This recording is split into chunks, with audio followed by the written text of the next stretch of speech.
പരസ്പരം മനസ്സും മനസ്സിലിരിപ്പും അറിയാവുന്ന രണ്ട് ചങ്കുകൾ ഉടക്കിപ്പിരിഞ്ഞാൽ എന്താകും? വ്യക്തിപരമായ സ്വകാര്യതകളെല്ലാം പരസ്പരം വിളിച്ചു പറയും, പരസ്പരം നാറും. അങ്ങനെ രണ്ട് വലിയ പുള്ളികൾ ഉടക്കിപ്പിരിഞ്ഞ് പരസ്പരം ചെളിവാരി എറിയുമ്പോൾ ലോകം ഒരൽപ്പം ആശങ്കയോടെ കണ്ടു നിൽക്കുകയാണ്. അടിച്ചു പിരിഞ്ഞ ആ രണ്ട് പേർ അമേരിക്കൻ പ്രസിഡന്റ് ഡൊണാൾഡ് ട്രംപും ശതകോടീശ്വരൻ ടെസ്ല മേധാവി എലോൺ മസ്കും തമ്മിലാണ്. തെറ്റിയതിന് പിന്നാലെ ഇരുവരും തമ്മിലുള്ള വാക്പോര് കടുക്കുകയാണ്. മസ്കിന്റെ കമ്പനികൾക്ക് US സർക്കാരിന്റെ സബ്സിഡികൾ നൽകുന്ന കരാറുകൾ റദ്ദാക്കും എന്ന ട്രംപിന്റെ ഭീഷണിക്ക് പിന്നാലെയാണ് ഇരുവരും തമ്മിലുള്ള ബന്ധം വഷളായത്. എന്തായാലും എന്താണ് ഈ ഉടക്കിന് കാരണം? ഉടക്കി തെറ്റിപ്പിരിഞ്ഞതിന് പിന്നാലെ എന്തൊക്കെയാണ് അമേരിക്കയിൽ സംഭവിച്ചുകൊണ്ടിരിക്കുന്നത് എന്നതിന്റെ വിശദാംശങ്ങളിലേക്കാണ് ഇനി ന്യൂസ് ഡീകോഡ് വരുന്നത്. ട്രംപും മസ്കും നേർക്കുനേർ. എന്താണ് ഏറ്റവും ഒടുവിലായി സംഭവിക്കുന്നത് എന്ന് നോക്കാം.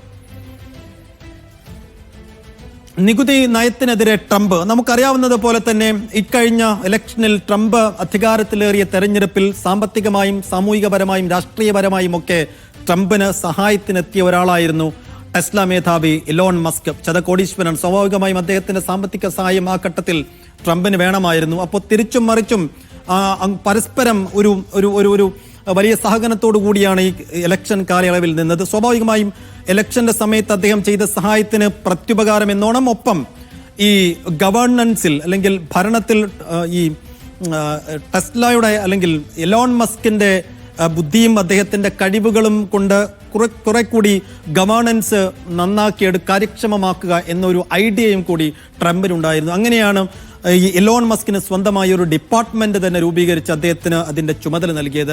ഡിപ്പാർട്ട്മെന്റ് ഓഫ് ഗവൺമെന്റ് എഫിഷ്യൻസി എന്ന് വെച്ചാൽ വിവിധ ഡിപ്പാർട്ട്മെന്റുകളെ ചെലവ് ചുരുക്കിയെടുക്കുക എന്നുള്ളൊരു തന്ത്രമായിരുന്നു ഈ എലോൺ മസ്കിന് അതിന്റെ ചുമതല ഏൽപ്പിച്ചുകൊണ്ട് ട്രംപ് പയറ്റിയത്. പക്ഷെ അത് തുടക്കത്തിൽ തന്നെ പാളുന്നതാണ് നമ്മൾ കണ്ടത്. മിക്കവാറും എല്ലാ ഡിപ്പാർട്ട്മെന്റുകളിലെയും ആളുകളുടെ ജീവനക്കാരുടെ ശമ്പളം കുറച്ചുകൊണ്ട് ചെലവ് കുറയ്ക്കുക എന്നുള്ള ലൈനിലേക്കാണ് മസ്ക് പോയത്. അതോടെ തന്നെ ഈ ജീവനക്കാർ ഇദ്ദേഹത്തിനെതിരാകുന്നത് ട്രംപിനെതിരാകുന്നത് നമ്മൾ കണ്ടു. അങ്ങനെ ഒരു വലിയ എതിർപ്പ് ഈ മസ്കിന്റെ നിയമനത്തിലൂടെ ട്രംപിന് വന്നതോടുകൂടിയാണ് മസ്കിനെയും ആ ഡിപ്പാർട്ട്മെന്റ് പിരിച്ചുവിടാനും മസ്കിനെ ഒഴിവാക്കാനും ട്രംപ് പിന്നീട് തീരുമാനിക്കുന്നത്. അദ്ദേഹം വൈറ്റ് ഹൗസിൽ പടിയിറങ്ങുന്നു. പിന്നാലെ തന്നെ രണ്ടുപേരും ഉടക്കിപ്പിരിയുന്നു. മസ്കിന് നൽകുന്ന ഇളവുകൾ നഷ്ടമാണ്. മസ്കിന്റെ കമ്പനിക്ക് പലതരത്തിലുള്ള ഇളവുകൾ ഒരു നന്ദി സൂചകം എന്ന രീതിയിൽ നിലവിൽ നൽകുന്നുണ്ട്.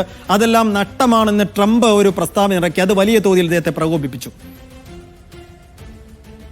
ശരി, ട്രംപ് കാണിച്ച നന്ദികേടാണ് എന്ന് പറയുകയാണ് മസ്ക്. എന്തുകൊണ്ടാണ് അത് നന്ദികേടാകുന്നത് എന്ന് ചോദിച്ചാൽ സ്വാഭാവികമായും ഇലക്ഷന്റെ കാലത്തും പിന്നീട് ഈ ഡിപ്പാർട്ട്മെന്റ് ഉണ്ടാക്കിയ സമയത്തൊക്കെ ട്രംപിന് വേണ്ടി ഈ അദ്ദേഹത്തിന്റെ പാർട്ടിക്ക് വേണ്ടി ഭരണ നൈപുണ്യത്തിന് വേണ്ടി തന്നാലാവുന്ന പലതും ചെയ്തിട്ടുണ്ട്. പക്ഷേ അതിന്റെ നന്ദിയല്ല, നന്ദികേടാണ് ഇപ്പോൾ കാണിക്കുന്നതെന്ന് അദ്ദേഹം പറയുന്നു. ബിഗ് ബോംബുമായി മസ്ക് ഏറ്റവും ഒടുവിൽ ഉടക്കിപ്പിരിഞ്ഞ് പരസ്പരം ചെളിവാരി എറിഞ്ഞ് ഏറ്റവും ഒടുവിലായി ഇദ്ദേഹത്തിനെതിരെയുള്ള ഒരു ലൈംഗികാരോപണ കേസ് വരെ കുത്തിപ്പൊക്കുകയാണ് ഇപ്പോൾ മസ്ക് ചെയ്തിരിക്കുന്നത്. പ്രകോപനമായ പെൻസിൽവേനിയ ജയമാണ് വെച്ചാൽ എല്ലാ ജയങ്ങളും തന്റെ സഹായത്തോടു കൂടിയായിരുന്നു എന്ന് മസ്ക് പറഞ്ഞപ്പോൾ പെൻസിൽവേനിയയിൽ ജയിച്ചതും താങ്കളുടെ സഹായത്തോടു കൂടിയാണോ എന്ന് തിരിച്ചു ചോദിക്കുന്നുണ്ട് ട്രംപ്. അത് അദ്ദേഹത്തെ പ്രകോപിപ്പിക്കുന്നു.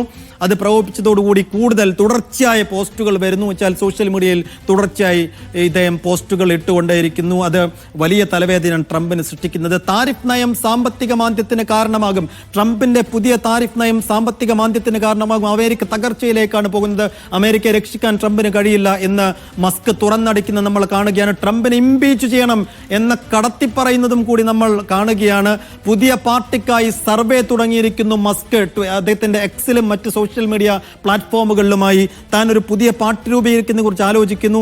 അതിന് ജനങ്ങളുടെ ഭാഗത്തുനിന്ന് അഭിപ്രായങ്ങൾ രൂപീകരിക്കുന്നു. അതിനൊരു സർവേയും തുടങ്ങിയിരിക്കുന്നു മസ്ക്. ആ രീതിയിൽ ട്രംപിന് വലിയൊരു വെല്ലുവിളിയായി എലോൺ മസ്ക് മാറുന്ന കാഴ്ച കൂടി നമ്മൾ കാണുന്നു.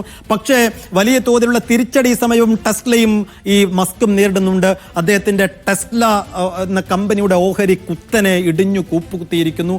ആ അർത്ഥത്തിൽ ഈ ഒരു ഏറ്റുമുട്ടൽ വലിയൊരു നഷ്ടം രണ്ടുപേർക്കും ഉണ്ടാക്കുന്നു എന്നുള്ളതാണ്. പരസ്പരം മനസ്സിലിരിപ്പും മനസ്സും അറിയാവുന്ന രണ്ടു പേർ ഉടക്കിപ്പിരിഞ്ഞാൽ രണ്ടുപേർക്കും വലിയ നഷ്ടങ്ങൾ ഉണ്ടാകുമെന്ന് നമ്മൾ നാടൻ ഭാഷയിൽ തന്നെ പറയാറുള്ള ഒന്നാണ്. അത് ഇവിടെയും സംഭവിക്കുന്നുണ്ട്. ട്രംപിനും നഷ്ടമുണ്ടാകുന്നൊപ്പം ഓഹരിയും സാമ്പത്തിക മേഖലയിൽ വലിയ ഇടിവും സംഭവിച്ചതോടുകൂടി മസ്കിനും അത് വലിയ നഷ്ടക്കച്ചവടമായി മാറുകയാണ്. എന്തായാലും രണ്ടുപേരും ഇനിയും ഇങ്ങനെ ചെളിവാരിയേറി തുടർന്നു കഴിഞ്ഞാൽ എന്തെല്ലാം കാണേണ്ടി വരും? അത് വ്യാപാര മേഖലയിൽ പുതിയ എന്തെങ്കിലും പ്രതിസന്ധി ഉണ്ടാക്കുമോ എന്ന് ആശങ്കയോടെ ഉറ്റുനോക്കുന്ന നിമിഷങ്ങൾ കൂടിയാണ്.